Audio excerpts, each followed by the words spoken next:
Why did you fail at raising? What happened there? Yeah. Well, I failed at raising two different times.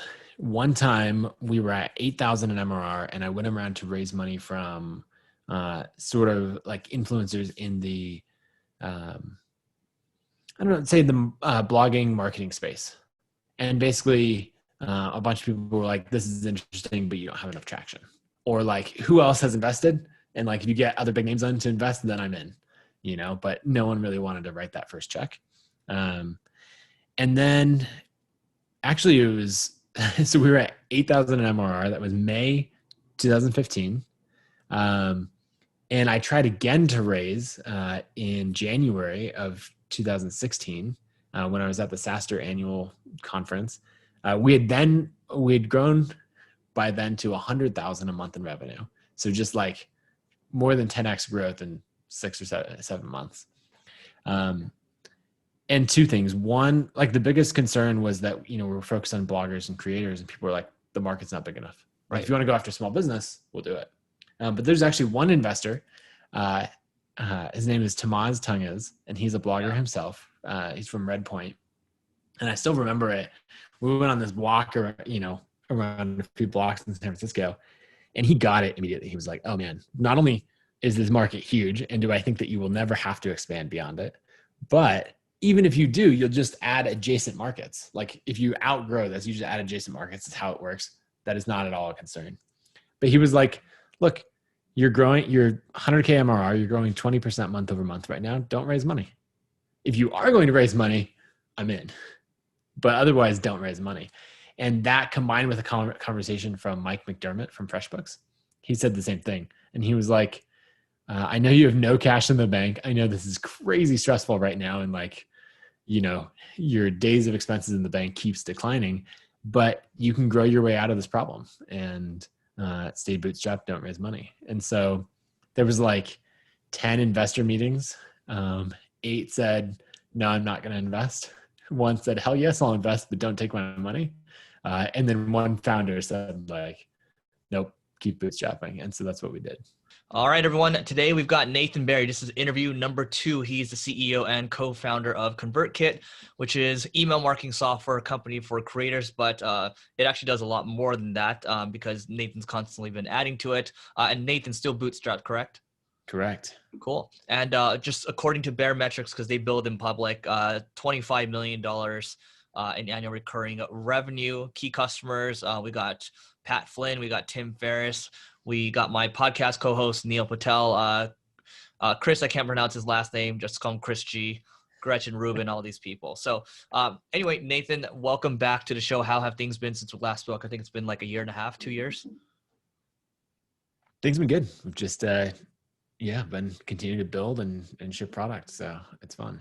Cool. One of the first questions, this actually came from my team, is what's some ninja stuff people are doing right now to drive their email conversion rate up? Because I just saw you put something up with Dave Perel talking about like a 5% conversion rate. So what have you seen work really well?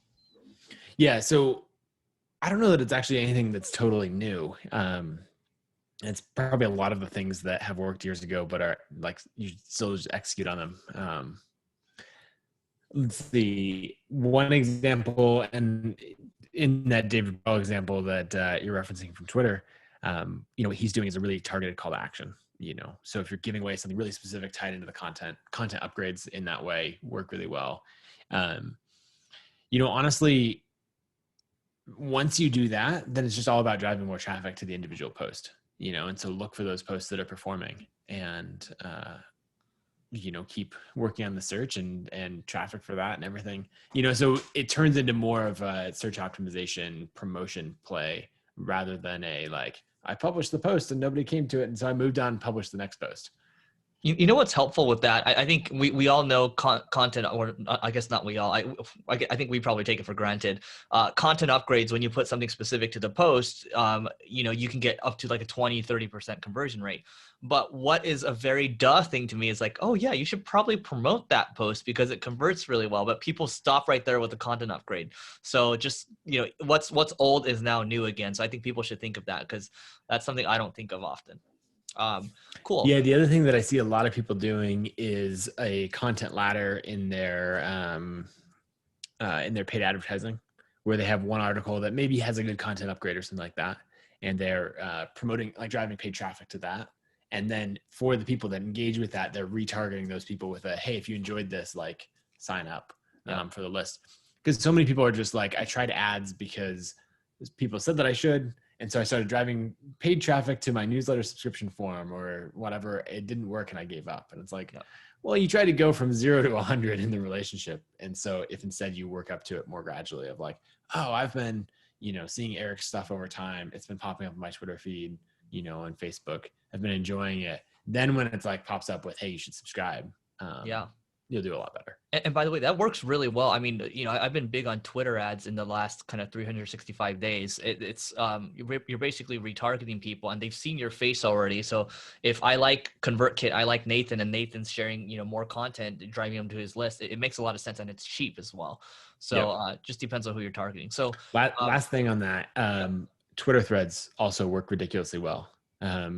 And the biggest thing is people think like, oh, a Twitter thread, I can take my article and just like chop it up into 25 little tweets and that'll do well. It won't.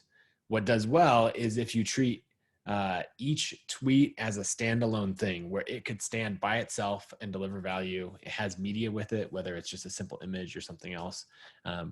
But like, to give you an idea, I wrote a blog post called The $1 Billion Blog.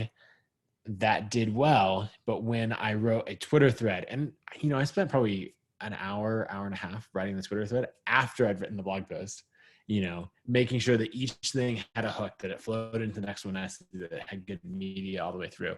That drove like thousands of Twitter followers and then a lot of newsletter subscribers from it.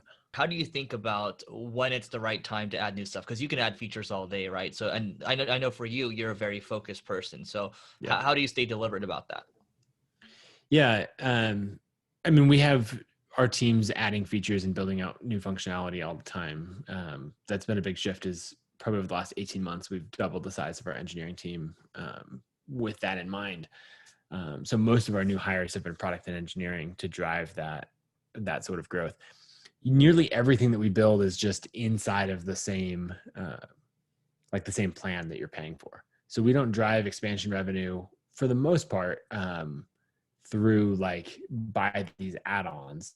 We drive it through helping the creator be more successful, get more email subscribers, and then they naturally go up based on usage. So if I were starting a SaaS company today, like having usage-based pricing, our success is tied to our customer success, would be non-negotiable. Like when I look at platforms that are, really struggling to get people to upgrade from one plan to the next, it's like, I just wouldn't get into that business model. Whereas in email, even when you go from 5,000 subscribers to 10,000 subscribers, you pay us more and, you're pretty happy about it because your business doubled in size. Yeah. So years ago when I was looking to raise money, which I'm really glad now that I failed at raising money.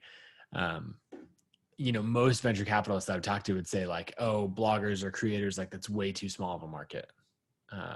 And what's been interesting is since we've been serving this creator market for so long, the market has expanded like crazy. And now you just see so many things. Like Google Ventures reached out the other day, and we have no interest in raising capital, but we still get, all of these emails. And they were just like, oh, we're so we're trying to invest as much as we can in the creator industry because we see it taking off. And so really what's happening is not that we need to go from creators and expand to something else. It's that we picked this small market and it's just, the market's growing faster than we can even keep up with. Talk to me about, we didn't talk about incentives and profit sharing last time. And so you've kind of changed your mindset a little bit. First it was, profit sharing for bootstrap startups. And then, originally you were against equity. So, okay, let's break this out. Let's talk about incentives and profit sharing. How do you think about that now for bootstrap startups? Let's go with that first. Yeah. So what I think about now for incentives, I like to think about compensation in 4 quadrants. So if you imagine our horizontal axis is short-term compensation versus long-term compensation, and then our vertical is guaranteed versus performance-based, right? So then we end up with this grid, and short-term guaranteed is salary. Long-term guaranteed is 401k, retirement match, that kind of thing. And like, we're not there yet, but one of my dreams is just keep bumping that up to where it's a ridiculous number. And our team is, like getting into 10, 20, 30% like retirement matches, I think would be super cool. So then if you get into short-term performance-based, that's profit sharing. And then long-term performance-based is equity. And I think people can over-index on one of those buckets of their like, short-term guaranteed. And there's like, we just do salary. Or like, and salary and Christmas bonuses or something like that, right? And it's like, look, you're missing out on letting people be a part of this performance-based compensation. Or they'll do profit sharing, or like what's really common is just doing equity. And so it's like, look, I've got short-term guaranteed, and then I've got very long-term performance-based. And that can be good, but you're missing out on other quadrants there. So I went through various things. Early in ConvertKit, I was like, it's just me, so it doesn't matter. I don't have to think about this. Then when I brought on some early key employees, I did equity. And then I started to think, okay, I'm actually never going to sell this company.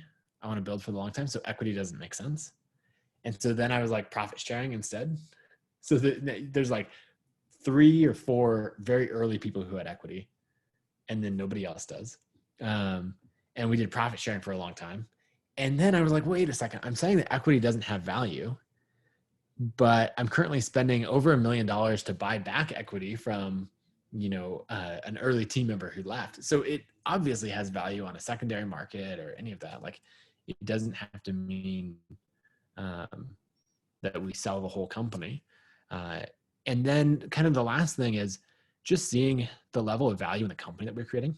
I think it was at the point where I realized like, oh, this company's worth over $50 million, that I realized, wait, I'm going to have more wealth from this than I will ever, know what to do with or need or anything like that. And so I want to have the team being involved in that. And so little over two years ago, we started doing stock options for the team in a more traditional sense, carved out an equity pool. And in that time, we've got individual team members now who have equity that's worth over $500,000 as we've, 5x'd the value of the company. And so I like to look at it in that really balanced view. And I look at it from the perspective of, I'm going to build something wildly valuable, and I want everyone to participate in that value. And I want them to participate in the short term as well. Nathan, this has been great. I think we got to do like a third one so we can go deeper on more company culture stuff. Let's do it. What's the best way for people to find you online? Yeah. So I blog at nathanbarry.com. I'm active on Twitter. I've got a new podcast. If you go to subscribe to the newsletter, you'll get all of those things. And then ConvertKit is just at convertkit.com. Cool. Love it. Nathan, thanks so much for doing this.